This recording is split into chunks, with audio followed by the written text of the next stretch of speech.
بیٹے سے دور ہو چکا ہوگا، بیٹا باپ سے دور ہو چکا ہوگا، بیوی اپنے شوہر سے بھاگ رہی ہوگی، شوہر اپنی بیوی سے بھاگ رہا ہوگا، اولاد والدین کی نہیں ہوگی، والدین اولاد کے نہیں ہوں گے، کوئی کسی کا نہیں ہوگا، میرے اور آپ کے آقا ہوں گے، نبی کے دو جہاں ہوں گے، رب کائنات کے سامنے اپنے سر کو سجدے میں رکھیں گے اور عرض کریں گے اے میرے مالک و مولا، اے رب ذل جلال، اے خالق کائنات، میری اس امت کو بخش دے۔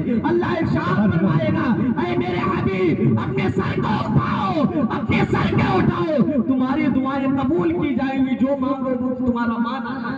نعرہ تکبیر، نعرہ رسالت، سبحان اللہ سبحان اللہ۔ یہ میرے آقا ہے، میرے آقا نے تو ایک دعا بچا کر کے رکھی ہے، ہر نبی کو دعائیں دی گئی مخصوص، سبحان اللہ سبحان اللہ۔ حضرت نوح کو دعا دی گئی، اے نوح، اللہ ارشاد فرماتا اے نوح تمہارے لیے مخصوص دعائیں ہیں، چاہنا تو دنیا میں مانگ لینا اور چاہنا تو پھر قیامت میں مل جائے گی۔ نوح علیہ السلام کی جب امت نے بہت زیادہ پریشان کیا، حضرت نوح نے خدا کی بارگاہ میں ہاتھوں کو اٹھایا، عرض کی ہے میرے مولا اس قوم سے میں عاجز آ گیا، یہ قوم میرے سوالنے سے نہیں سمجھتی، مولا تو اپنا عذاب بھیج دے۔ رب کائنات نے ایک طوفان جاری کیا جو آج تواریخ کی کتابوں میں لکھا ہوا ہے، طوفان نوح کے نام سے جانا جاتا ہے، پوری دنیا میں طوفان آیا، پوری قوم ہلاک و برباد ہو گئی، حضرت نوح کی دعا قبول ہوئی۔ ہر ایک نبی نے دعا کی، حضرت زکریا نے بھی دعا کی، حضرت عیسیٰ و موسیٰ نے بھی دعا کی، لیکن میرے اور آپ کے پیغمبر فرماتے ہیں اللہ نے مجھے دعا دی، میں نے ایک دعا کو خاص کر کے رکھا ہے جو کل بروز قیامت کروں گا، جب کوئی کسی کا نہیں ہوگا اس وقت میں اپنی امت کے لیے کھڑا ہوں۔ سبحان اللہ۔ ذرا غور تو کرو میرے آقا کے دیوانے، میرے آقا کہاں ہم سے محبت نہیں کرتے ہیں۔ آج ہمارا اور آپ کا حال کیا ہے؟ آج ہمارا اور آپ کا حال یہ ہم نے اپنے آقا سے محبت صرف نعرے بازی کے ذریعے کی ہے۔ اگر آقا سے محبت ہے نا تو اس رات میں ذرا آنسوؤں کو بہا کر کے دیکھیں۔ اگر آقا سے سچی محبت ہے نا تو آقا کی باتوں کو مان کر کے دیکھو، اگر آقا سے محبت ہے نا تو آقا کے بتائے ہوئے طریقے پہ چل کر کے دیکھو، دنیا آج بھی یہ کہے گی دشت و دشت رہے، دریا بھی نہ چھوڑے ہم نے، بحر ظلمات میں دوڑا دیے گھوڑے۔ بے شک، سبحان اللہ۔ آج بھی یہ دنیا کہنے پہ تیار ہے، ذرا سچا مسلمان بن کے تو دیکھنا، یہ خاموش قبریں کیا ہمیں نہیں کچھ بتا رہی ہیں؟ یہ خاموش مٹی ہمیں کیا کوئی درس نہیں دے رہی ہے؟ یہ قبریں ہمیں درس دے رہی ہیں، تمہاری طرح لمبے بال والے ہم بھی تھے، یہ قبریں ہمیں درس دے رہی ہیں، تمہاری طرح میری رگوں میں بھی خون دوڑتا تھا، تمہارے طرح میرے جسم میں بھی طاقتیں تھیں، لیکن اللہ نے جو موت کا ایک مدہ سب ہر ایک کے لیے متعین کیا ہے، موت ہر ایک کو آنا ہے، آج ہمیں آئی ہے تو میں یہاں پہ آ گیا ہوں، کل تمہیں آئے گی کہ تمہیں بھی یہیں پہ آنا ہے۔ اس سے پہلے خدا کی بارگاہ میں توبہ، خدا کی بارگاہ میں رو، اللہ رب العزت ہر ایک کی دعائیں قبول فرماتا ہے۔ میرے آقا علیہ السلام ارشاد فرماتے ہیں کل بروز قیامت ہوگا، میں ہر ایک کی سفارش کر رہا ہوں گا، ہر ایک کی بخشش کی دعا کر رہا ہوں گا، ہر ایک کو مزدہ فضا سنایا جائے گا، ہر ایک کی شفاعت قبول کی جائے گی، لیکن 5 لوگ ایسے ہوں گے جن کی بخشش کے لیے میں دعا نہیں کروں گا، جن کی مغفرت کی میں محمد دعا نہیں کروں گا۔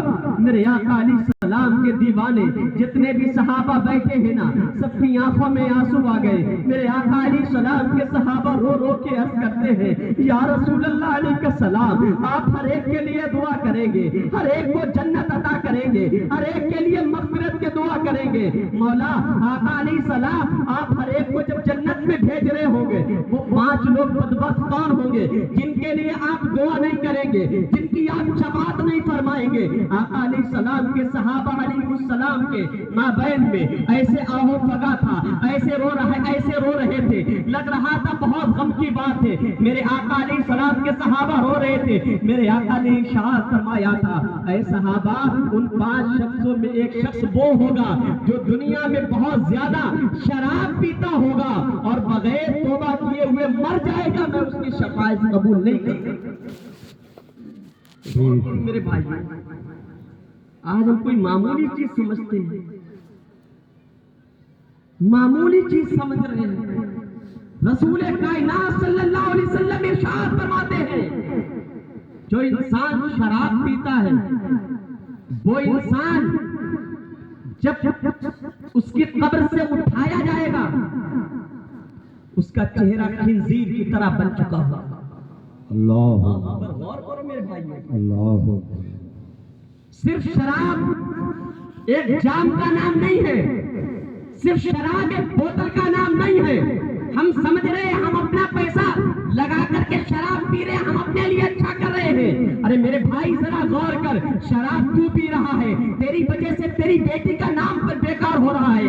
شراب تو پی رہا ہے، تو کہاں جا رہا ہے؟ یہ ماں جو ہے نا، یہ شرابیہ کی ماں، شرابی کی ماں ہے، تیری وجہ سے تیری ماں کا نام بیکار ہے، تیری وجہ سے تیرے باپ کا نام بیکار ہے۔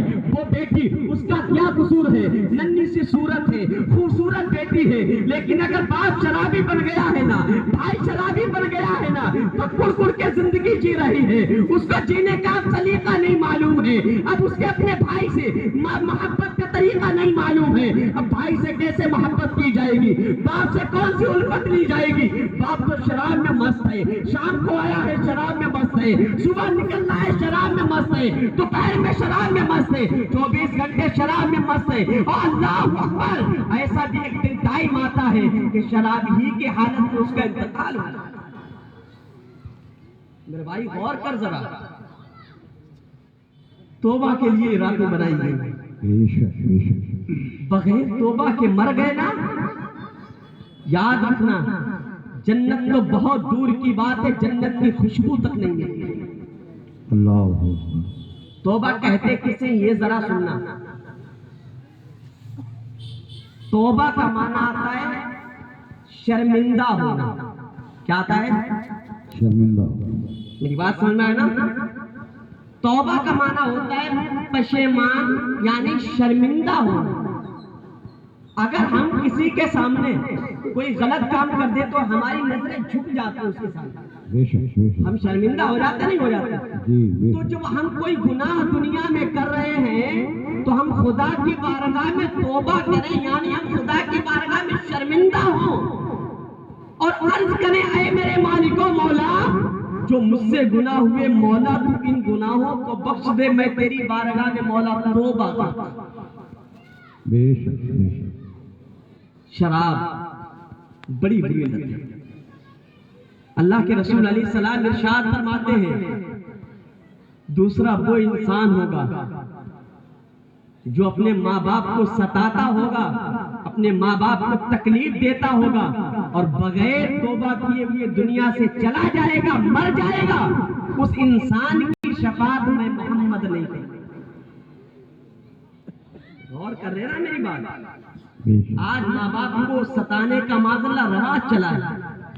40واں ہے سنیوں کرنا جائز ہے، 20واں اور 30واں بھی کرنا جائز ہے، لیکن اس سے پہلے جب تیرا باپ دنیا میں چل رہا ہے اس کے لیے سیب لا کر کے دیکھنا، 40ویں میں تو اتنے فروٹ لاتا ہے، 40ویں میں اتنی مٹھائیاں لاتا ہے، 40ویں میں اتنے انتظام کرتا ہے، 40ویں میں اتنے کو کھانا کھلاتا ہے۔ چلیے شریعت محمدیہ کو دیکھ، شریعت محمدیہ میں جب مار مر جائے، جب 40واں کیا جائے، سیب لایا جائے، انگور لایا جائے، مٹھائیاں لائی جائے، لوگوں کو کھانا کھلایا جائے، اس سے بہتر ہے جب تیرا باپ دنیا میں ہو تو اسے کھانا کھلانا۔ سبحان اللہ سبحان اللہ، بے شک، واہ واہ۔ باپ دوا کے لیے ترس رہا ہے، بیٹا مسالے اور گٹھے میں اپنی فیشنوں میں زندگی کو گزار رہا ہے، بے شک بے شک۔ ماں چارپائی پہ لیٹی ہوئی ہے، ہمیں کوئی فکر نہیں ہے۔ جب ماں مر گئی نا تو ہمیں یاد آ رہا ہے، چلو جمعے کے دن چلو ماں کی قبر پہ فاتحہ پڑھائیں چلتے۔ بے شک 40 دن ہو گئے نا مرے ہوئے، اب ذرا فروٹ لے آؤ، مٹھائیاں لے آؤ، کھانا بنا دو، لوگوں کو دعوتیں دے دو۔ اب امام صاحب آ جائے، فاتحہ پڑھتے میری ماں کی بخشش ہو گئی۔ اس کا نام سنیت نہیں ہے، سنی اس کو نہیں کہتے ہیں۔ سنی اگر دیکھنا ہے نا، مدینے کی سرزمین پہ پہنچو، سرکار حضرت ابو بکر کو دیکھو، وہ حضرت ابو بکر صدیق ہیں جنہوں نے پیارے آقا علیہ السلام علیہ الصلوۃ والتسلیم کی شریعت کے اتنی پاک دامنی کے ساتھ میں انتظام کیا تھا۔ جب سرکار صدیق اکبر کا دور خلافت آیا تھا نا، تو سرکار صدیق اکبر رضی اللہ تعالیٰ عنہ رات میں ننگے پیر چلتے تھے۔ حضرت عمر فاروق اعظم آ گئے، عرض کرنے لگے اے خلافت الاسلام، اے خلافت الاسلام والمسلمین، اے امیر المؤمنین، اے عمر، اے ابو بکر صدیق، ذرا مجھے یہ بتاؤ، آپ رات میں ننگے پیر چلتے ہیں، دن میں تو چپل پہن کے چلتے ہیں، دن میں تو جوتے کو پہن کے چلتے ہیں، کون سی وجہ ہے؟ کیا ریزن ہے ننگے پیر چلنے کا؟ تو حضرت ابو بکر صدیق کی آنکھوں میں آنسو آئے تھے اور کہا تھا اے ابو بکر، اگر تم زیادہ ہی پوچھتے ہو تو میں ابو بکر تمہیں بتا دیتا ہوں، میرے رات میں چلنے کی یہ بات ہے اس لیے کہ میں چپل پہن کے نہیں چلتا ہوں، اس لیے کہ دن میں لوگ سوتے نہیں ہیں اور عموماً رات انسان کے سونے کے لیے بنائی گئی ہے۔ اگر میں ابو بکر رات میں چپل پہن کے چلا، جوتے پہن کے چلا اور اس کے جوتے کی آواز سے کسی کی آنکھوں میں خلل پہنچ، کسی کی نیند میں خلل پہنچ گیا، اس کی آنکھیں کھل گئی، تو میں اللہ کی بارگاہ میں کیا جواب دوں گا؟ یہ ہے حضرت ابو بکر صدیق، جنہوں نے دنیا کو یہ بتا دیا کہ میں محمد کے غلام جو ہوتے ہیں وہ کسی کو تکلیف نہیں دیتے ہیں، چاہے ماں باپ ہو، چاہے پڑوسی ہو، چاہے بھائی بہن ہو، کوئی بھی ہو، ہر ایک کے ساتھ میں اس کے حق کو ادا کرتا ہے۔ سبحان اللہ، سبحان اللہ، واہ سبحان اللہ۔ بھائیو غور کرو تو کبھی شریعت کو بدنام مت کرو، بے شک شریعت بدنام کے لیے نہیں ہے، شریعت عمل کرنے کے لیے ہے۔ عمل کرنے کا نام شریعت ہے، عمل کرنے کا نام اسلام ہے، محبت کرنے کا نام اسلام ہے، نفرت کا نام اسلام نہیں ہے۔ میری بات بڑی لمبی ہو رہی ہوگی، میں اپنی بات بڑی شارٹلی کر کے بیٹھ رہا ہوں۔ حضرات محترم، رسول پاک صلی اللہ علیہ وسلم کے صحابہ نے اور عرض کی یا رسول اللہ علیہ السلام، تیسرا وہ بدبخت انسان کون ہے جس کی آپ شفاعت نہیں کریں، جس کی آپ جو ہے کل بروز قیامت بخشش نہیں فرمائیں گے؟ میرے آقا نبی دو جہاں صلی اللہ علیہ وسلم نے ارشاد فرمایا، میرے صحابہ تیسرا وہ شخص ہے جو انسان دنیا میں لوگوں کو دھوکہ دیتا تھا اور بغیر توبہ کیے ہوئے مر گیا۔ اللہ اکبر۔ میرے آقا علیہ السلام کے دیوانوں، ذرا سوچو، اللہ نے اتنی مبارک ہمیں رات دی ہے، تو اس مبارک رات میں ہمیں اپنے رب کو یاد کرنا چاہیے یا نہیں کرنا چاہیے؟ بے شک کرنا چاہیے، رب کو منانا چاہیے یا نہیں منانا چاہیے؟ منانا چاہیے۔ جس رب نے ہمیں اور آپ کو اتنی اچھی زندگی دی، جس رب نے ہمیں اور آپ کو اپنی ساری نعمتوں سے مالا مال کیا، کیا اس رب کو ہم یاد نہیں کر سکتے؟ میرے آقا علیہ السلام کے دیوانوں، خدا سے سچی توبہ کر کے دیتے، یہ رات توبہ کے لیے بنائی گئی۔ جو انسان سچی توبہ کرتا ہے نا، میرے آقا رسول پاک صلی اللہ علیہ وسلم ارشاد فرماتے التائب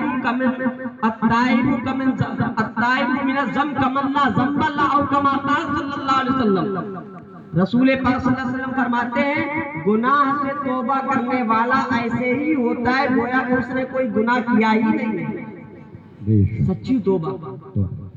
ایک میں آپ کو ذرا چھوٹا سا ایک واقعہ سناتا ہوں، اپنی بات ختم کرتا ہوں۔ شب برات ہے، اس کی ویلیو سمجھو۔ حضرت بشر حافظ رحمت اللہ تعالی علیہ، یہ وہ شخص ہے جن کے پوری دنیا میں شراب کے اڈے ہوا کرتے، پوری دنیا میں جتنی شراب سیل ہوتی تھی بشر حافظ کے کارخانے سے سیل ہوتی تھی۔ 24 گھنٹے شراب میں مست رہتے تھے، دن ہے تو شراب، رات ہے تو شراب، صبح ہے تو شراب، بیوی بلا رہی ہے شراب ہے، ماں باپ بلا رہے ہیں تو شراب ہے، بھائی بہن بلا رہے ہیں تو شراب ہے، اولاد بلا رہی ہے تو شراب ہے، ہر ٹائم شراب ہے، ہر ٹائم شراب ہے۔ اللہ اکبر۔ میرے آقا علیہ السلام کے دیوانوں، ایک دن یہ راستے سے گزرے، جب راستے سے گزرے نا تو ایک راستے میں ایک کاغذ پڑا ہوا تھا جس پہ لکھا ہوا تھا لا الہ الا اللہ محمد رسول اللہ۔ سبحان اللہ۔ مختلف روایات کے مطابق یا یہ لکھا تھا بسم اللہ الرحمن الرحیم۔ نشے کے عالم میں ہے، نشہ چڑھا ہوا ہے۔ جب اس کاغذ کو دیکھا نا، کاغذ کو اٹھایا، اٹھانے کے بعد میں اپنے دونوں ہاتھوں سے صاف کیا، صاف کرنے کے بعد میں اونچی جگہ پہ رکھا، اور جب رکھ رہے تھے نا تو حضرت بشر حافی کہہ رہے تھے تیرا مقام پیروں کے نیچے آنے کا نہیں، تیرا مقام یہ ہے اونچی۔ سبحان اللہ سبحان اللہ سبحان اللہ۔ اتنا کہنے کے بعد چلے گئے رکھنے کے۔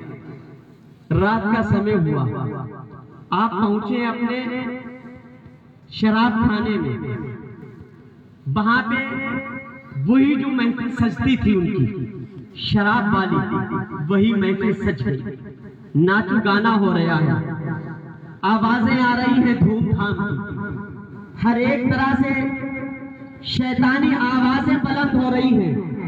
رات کا ایک پہر آتا ہے، اس میں اسی شہر کے بزرگ گئے شراب کھانے اپنی کملی کو اوڑھ کر کے، اور جب گئے نا تو اپنے سر کو اپنی جب اوڑھنی کو رکھا نا، اپنی چادر کو اپنے چہرے کو چھپا لیا، اور جب چھپایا نا تو دروازے کو جیسے ہی کھٹکھٹایا تو لوگوں نے کہا یہ تو بزرگ ہیں، تو کہنے لگے تمہارا کام یہ شراب نہیں ہے، تمہارا کام مسجد ہے، مسجد جاؤ، یہاں کیا کرتے آئے؟ آنکھوں میں آنسو آ گئے۔ سبحان اللہ سبحان اللہ۔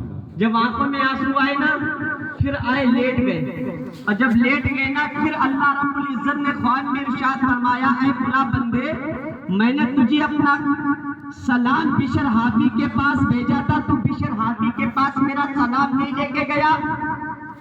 پھر بیدار ہوتے ہیں، نماز تہجد ادا کرتے ہیں، نماز تہجد ادا کرنے کے بعد میں پھر اسی شراب خانے کے پاس پہنچے ہیں، دوسری مرتبہ ہے، پھر شراب خانے کو جیسے ہی کھلوانے کی کوشش کی پھر لوگ آ گئے، تمہارا یہاں پہ کیا کام ہے؟ تم تو ایک مولوی صاحب ہو نا، امامت کرنے والے لوگ نا، تم جاؤ نماز پڑھو، جا کے جاؤ قرآن پڑھو، جا کے جاؤ اللہ اللہ کرو، جا کے جاؤ تسبیحیں پڑھو، جاؤ کوئی یہاں پہ شرابیوں کا کام ہے، یہاں پہ ناچنے والوں کا کام ہے، یہاں پہ جواریوں کا کام ہے، یہاں تمہارا کام نہیں ہے۔ آنکھوں میں آنسو ہے، پھر لوٹ کے آتے ہیں، جب بستر پہ لیٹتے ہیں نا پھر اللہ رب العزت کا دیدار نصیب ہوتا ہے، خدا ارشاد فرماتا ہے اے فلاں بندے، میں نے تجھے اپنا سلام بشر حافی کے پاس نہیں بھجوایا کیا؟ پھر اٹھتے ہیں، نماز ادا کرتے ہیں، نماز نفل، پھر جاتے ہیں، جب شراب خانے کے پاس پہنچے ہیں، اب دروازے کو کھلوایا جیسے نہ تیسے، کھلوانے کے بعد میں آپ نے ایک انسان سے کہا جاؤ بشر حافی سے کہہ دو جا کے کہ خدا نے تیرے نام اپنا سلام بھیجا ہے۔ اللہ اکبر۔ جب گیا نا وہ انسان شراب خانے کے اندر تو بشر حافی کو جب اس طرح کہا جا کے اے بشر تم یہاں پہ شراب پی رہے ہو، اے بشر تم یہاں پہ گانے بازیاں کر رہے ہو، اے بشر تم یہاں پہ دنیا داری میں پڑے ہو، تمہارے ذریعے تو تمہارے لیے تو خدا نے فلاں بزرگ کے ذریعے سے سلام بھیجا ہے۔ اللہ اکبر۔ جیسے ہی بشر حافی نے اتنا سنا ہے نا، دروازے پہ تڑپتے ہوئے آتے ہیں، اور جیسے ہی آئے نا تو فوراً کہنے لگے اے بزرگ صاحب بتائیے کیا بات ہے؟ انہوں نے کہا خدا نے تیرے لیے سلام بھیجا ہے۔ کہتے ہیں مجھ گنہگار کے لیے سلام بھیجا ہے؟ اب وہ بزرگ کہتے ہیں ہاں تیرے لیے سلام بھیجا ہے۔ اللہ اکبر۔ فوراً اسی شراب خانے کو پیر مارتے ہیں اور اس کو دھتکارتے ہوئے چلے آتے ہیں اور کہتے ہیں جب اللہ نے میرے لیے سلام بھیجا ہے تو میرا کام اب شراب پینا نہیں ہے، میرا کام مسجدوں کو آباد کرنا ہے۔ سبحان اللہ سبحان اللہ۔ نعرہ تکبیر، نعرہ رسالت، سبحان اللہ سبحان اللہ، ماشاءاللہ۔ اب آئے ہیں گھر میں، وضو بنایا ہے، غسل کیا ہے، خدا کی بارگاہ میں کھڑے ہوئے، واہ واہ، سبحان اللہ سبحان اللہ، سبحان اللہ۔ کھڑے ہو گئے خدا کی بارگاہ میں۔ سچی توبہ بھائیو، سچی توبہ، توبہ تو ہم روز کرتے ہیں، روز توبہ کرتے ہیں. نماز عشاء پڑھی نا اللہ مجھے معاف کر دے, نماز فجر پڑھی نا اللہ مجھے معاف کر دے. نماز فجر کے بعد ہم اپنے دوستوں میں جا رہے ہیں چغلیاں کر رہے جا کے, اور نماز میں کہہ رہے اللہ مجھے معاف کر دے. نماز مسجد سے پڑھ کے گھر پہ آ رہے بیوی کو ستا رہے اللہ مجھے معاف کر دے. نماز زہر کی پڑھ کے آ رہے بھائیوں کی لڑائیاں کروا رہے ہیں اللہ مجھے معاف کر دے. بھائیوں کے درمیان میں دشمنیاں پھیلاؤ اور کہو مولا مجھے معاف کر دے, کیا معافی ہو جائے گی؟ نہیں ہو سکتی. اپنے رویے کو بدلو. ڈاکٹر اقبال نے کہا تھا خدا نے آج تک اس قوم کی حالت نہیں بدلی, نہ ہو احساس جس کو خود اپنی حالت بدلے. بشر حافی آئے نا, خدا کی بارگاہ میں اپنے سر کو رکھ دیا, اللہ اللہ اللہ صدائے بلند کرنے لگے, خدا کو راضی کرنے لگے, رونے لگے. روتے روتے روتے روتے آنکھیں لگ گئی. جب آنکھیں لگی نا پھر خدا کا دیدار ہوا, خدا کا نظارہ ہوا. کہتے ہیں اے میرے مولا تو نے مجھے معاف کر دیا نا. اللہ ارشاد فرماتا ہے بشر تمہیں معاف کر دیا, معاف کر دیا. اب کیا ہوا؟ حضرت بشر حافی صبح کے ٹائم اٹھے ہیں. اٹھنے کے بعد اب اپنا معمول بنا لیا کہ میں شراب کو چھوڑ دیا, سچی توبہ ہو گئی. اب معمول یہ بنا لیا کہ کسی اللہ والے کو کبھی کوئی تکلیف بھی نہیں دوں گا, کوئی تکلیف نہیں دوں گا. اب اپنا جب یہ معمول بنایا نا تو جس شہر میں رہتے تھے معمول یہ بنا لیا کہ چپل پہن کے نہیں چلوں گا, اس لیے نہیں چلوں گا چپل پہن کے, جوتا پہن کے اس لیے نہیں چلوں گا. ہو سکتا ہے اس گلی سے جہاں سے میں جوتا پہن کے جا رہا ہوں کسی اللہ والے کا گزر ہوا. سبحان اللہ. آج بڑا تنبیہ کرنے والے آتے ہیں, اللہ والوں کی عزتیں نہ کرو, خدا والوں کا جو ہے ذکر نہ کرو. ارے غور کرو, میں نہیں خدا والوں کا ذکر کر رہا ہوں, اللہ خود اپنے بندوں کا ذکر کر رہا ہے. اللہ ارشاد فرماتا ہے فذکرونی اذکرکم, بندوں کو میرا ذکر کرو میں تمہیں یاد کروں گا. سبحان اللہ سبحان اللہ. میں نہیں یاد کر رہا ہوں, خدا قرآن میں یاد کر رہا ہے, قرآن میں. بشر حافی نے معمول بنا لیا بغیر چپل بغیر جوتے کے ننگے پیر چلتے ہیں. اللہ نے اس شہر کے تمام جانوروں کو اپنے دوسرے بزرگ کے ذریعے, دوسرے اپنے نیک بندے کے ذریعے یہ ندا دلوائی کہ اے فلاں بندے پورے شہر میں اعلان کر دو کہ جب میرا ایک محبت کرنے والا بشر حافی میری یاد میں میرے نیک بندوں کے ادب کے لیے بغیر چپل کے چل رہا ہے تو آج سے کسی جانور کو یہ اجازت نہیں دی جاتی ہے کہ کسی راستے میں پیشاب کرے یا کسی راستے میں گندگی کرے. شہر کا معمول بن گیا, نہ کوئی جانور گندگی کرتا تھا نہ کوئی جانور پیشاب کرتا تھا. یہ اللہ والوں کی یاد ہے. جب سچی توبہ کرتا نا انسان, جانور بھی اس کا ادب کرنے لگتا ہے. جب سچی توبہ کرتا نا انسان, جب اس کا انسان کا انتقال کا وقت قریب میں ہوتا ہے نا, اللہ رب العزت اس انسان کی قبر میں اپنا خاص نور پیدا فرما دیتا ہے. میرے بھائیو یہ بڑی مبارک رات ہے.